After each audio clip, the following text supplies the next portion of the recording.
തീർച്ചയായിട്ടും നല്ലൊരു ചിത്രം.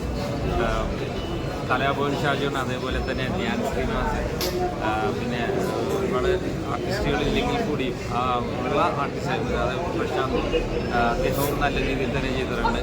ഒരു പുതുമുഖ സംവിധായകനാണെന്ന് തോന്നുന്നു. അദ്ദേഹം നല്ല രീതിയിൽ തന്നെ അണിയിച്ചൊരുക്കിയിട്ടുണ്ട്.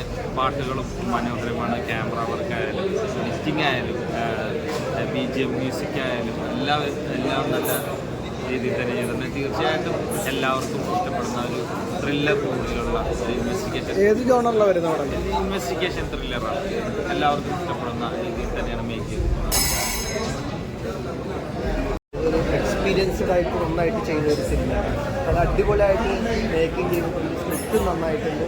എല്ലാവരും പിന്നെ ഓരോരുത്തരെയും കൊണ്ടുവന്നേക്കുന്ന അതുപോലെ എഡിറ്റിങ്ങിൽ ഭയങ്കരമായിട്ട് എഫക്റ്റ് ചെയ്ത് നമ്മൾ കാണാറുണ്ട്. നമുക്ക് കുറവില്ല, ഒരു ലാഗില്ലാതെ കൊണ്ടുപോയിരിക്കും.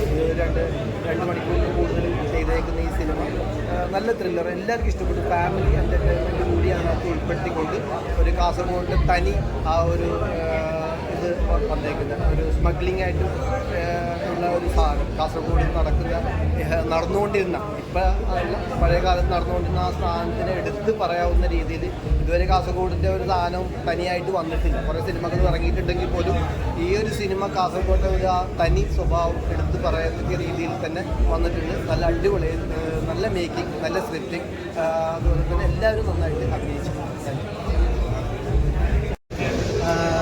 ഹിസ്റ്ററി വന്നിട്ട് ഇല്ലാതെ നല്ലൊരു കോമ്പിനേഷൻ, നല്ലൊരു ന്യൂവും ഓൾഡ് ടച്ച് ആയിട്ടുള്ള ധ്യാൻ്റെ റോൾസ് എങ്ങനെ ഉണ്ടായിരുന്നു? ധ്യാൻ്റെ റോൾസ് നല്ല അടിപൊളി ചെയ്തിട്ടുണ്ട്. ഞാൻ അങ്ങനെ ചെയ്യാത്തൊരു റോളാണ് ചെയ്തിരിക്കുന്നത്. ഓക്കെ. ശരിക്കും നമ്മൾ വളരെ പ്രതീക്ഷിച്ചിട്ടുണ്ട്. 2.5 വർഷം മുമ്പ് തീർത്തൊരു പടമാണ്, കൊച്ചു പടമാണ്. അപ്പോൾ അതിൻ്റേതായിട്ടുള്ള ഡിലേസ് ഒക്കെ ഉണ്ടായി. തിയേറ്റർ കിട്ടില്ല, വലിയ വലിയ പടങ്ങൾ വരുമ്പോൾ നമുക്ക് തിയേറ്റർ കിട്ടാതെ വരിക, അങ്ങനെയുള്ള ഒത്തിരി പ്രശ്നങ്ങൾ കഴിഞ്ഞിട്ട് റിലീസായ സിനിമയാണ്. അപ്പോൾ അതിലേക്ക് മണി ഹേസ്റ്റ് പരിപാടികൾ, ധാരാളം പടങ്ങൾ നമുക്കിപ്പോൾ ഫിംഗർ ടിപ്പിൽ സിനിമകളുണ്ട് അല്ലേ, ധാരാളം ലാംഗ്വേജ് സിനിമകളൊക്കെ ഉണ്ട്. അപ്പോൾ അതിൻ്റെ ഇടയ്ക്ക് നമ്മുടെ ഈ കൊച്ചു പടം വളരെ എൻഗേജിങ് ആണ്.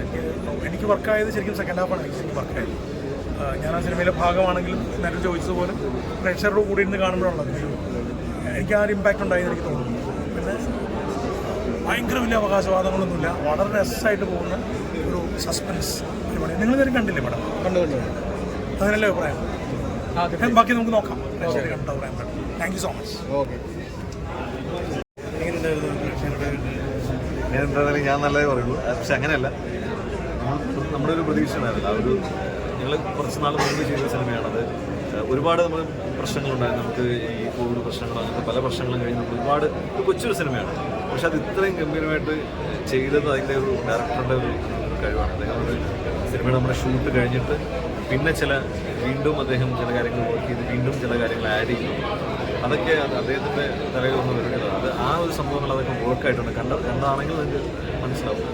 സോ നല്ല അഭിപ്രായം കണ്ടവരും പറയുന്നത് ഒരു സന്തോഷമുണ്ട്. പ്രൊഡ്യൂസറാണ് കുറച്ചും കൂടി വഴി പോയത്. അപ്പം പുള്ളി ചിരിച്ചോണ്ടല്ലേ പോയത്. ഓക്കെയാണ്. അപ്പോൾ നമ്മൾ വളരെ ഹാപ്പിയാണ്. ആൾക്കാർ കണ്ടാലത് ഇഷ്ടപ്പെടുമെന്ന് വിശ്വസിക്കുന്നു. കൊച്ചു സിനിമയാണ്, പക്ഷേ വളരെ ഹാപ്പിയാണ്.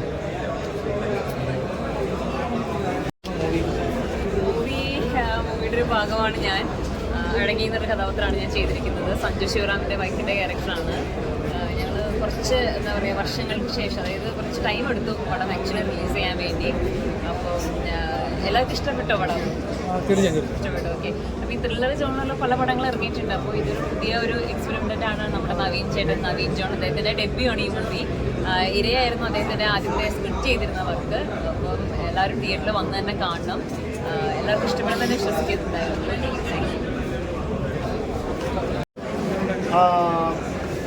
ഞാൻ ഇത്രയൊന്നും പ്രതീക്ഷിച്ചില്ല ഈ സിനിമ. പക്ഷെ അവസാനം ഒരു കൈയിടി വന്നപ്പോൾ അതൊരു അത്ഭുതമായിരുന്നു. കാരണം നമ്മൾ വളരെ ചെറിയ രീതിയിൽ ചെറിയ സെറ്റപ്പിൽ ചെയ്തൊരു സിനിമയാണെങ്കിൽ ആ ദാരിദ്ര്യമൊന്നും സിനിമയിൽ കാണാൻ പറ്റിയില്ല എന്നുള്ളതൊരു വലിയ കാര്യമാണ്. പിന്നെ കഥ എല്ലാവരും എൻജോയ് ചെയ്തു. കാരണം അതുകൊണ്ടാണ് അവസാനം ഒരു കൈയിടി കിട്ടിയത് ആ പോയിന്റ്. അപ്പോൾ അത് വർക്കായി എന്ന് തന്നെയാണ് നമ്മുടെ വിശ്വാസം. കാണാൻ പറ്റുന്നവരെല്ലാം ഈ സിനിമ തിയേറ്ററിൽ തന്നെ വന്ന് കണ്ട് ചെറിയ സിനിമയെ പ്രോത്സാഹിപ്പിക്കുന്ന ചെറിയ സിനിമകളുടെ വിജയവും ഒരു ഇൻഡസ്ട്രിക്ക് വളരെ ആവശ്യമാണ്. അപ്പോൾ പൈസ വസൂലാണ്, കാണുക, പ്രോത്സാഹിപ്പിക്കുക.